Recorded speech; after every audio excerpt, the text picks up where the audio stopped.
झांसी में चलती कार में 17 साल की लड़की के साथ गैंगरेप का फर्जी मामला निकला है। जो मामला है वो फर्जी निकला है। बॉयफ्रेंड से शादी करने के लिए लड़की भागी थी घर से। लड़का नहीं आया तो शहर में घूमती रही। दोपहर को रोते हुए अपनी बुआ के पास पहुंची और बुआ ने मौके का फायदा उठाने की बात कही। फिर बुआ और उसके बेटे ने लड़की के पड़ोसियों को फंसाकर पैसे ऐंठने की साजिश रची। सीसीटीवी से मामले का खुलासा हुआ। लड़की ने 20 अगस्त की सुबह परिजनों से झगड़ा किया और भागकर शहर आ गई। यहाँ बॉयफ्रेंड के इंतजार में घूमती रही। सिंदूर बिछिया और पायल खरीदी।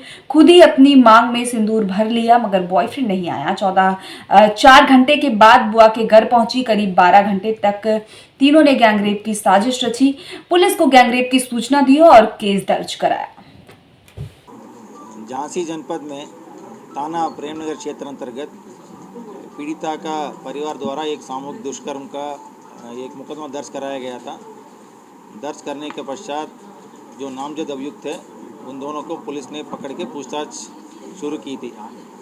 आज उस सामूहिक दुष्कर्म का जो विवेचना में पूरा कहानी पलट गई है। इसमें जो पीड़िता द्वारा जब शुरुआत में बताया गया कि घर से निकलते ही एक सफ़ेद गाड़ी में 2 लोग इनको बिठा कर ले गए थे।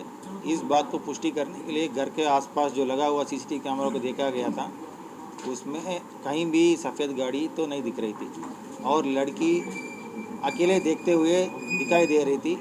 उसको ट्रेस करते हुए हम लोग पूरा आज लगभग 50 से 60 कैमरा पूरा कंगाले गए थे। झांसी जनपद में स्मार्ट सिटी के अंतर्गत पूरा शहर में नगर निगम द्वारा कैमरा लगाया गया था। उस कैमरा में पीड़िता कैद हो गई थी। पीड़िता अकेले ऑटो में आते हुए दिख गई थी और शहर में पूरा घूमने के बाद ये अपना किले में जाके पूरा वहाँ पे वेट भी करती रही।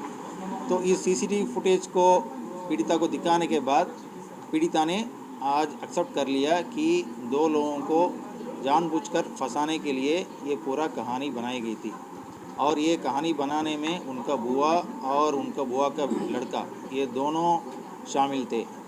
कहानी ये है कि जब पीड़िता एक लड़का से बातचीत कर रही है, उस लड़के के साथ शादी करने के लिए कहीं जाना चाह रही थी। उसको लेके घर से निकली थी। घर से निकलते के पश्चात एक दुकान में जाके अपना पायल और एक बिछिया भी खरीदी थी। खरीदने के बाद किले में जाके उस लड़के को आने के लिए इंतज़ार कर रही थी। जब वो लड़का नहीं आया है, ये वापस अपना घर ना पहुंचकर बुआ का घर पहुंच गई थी।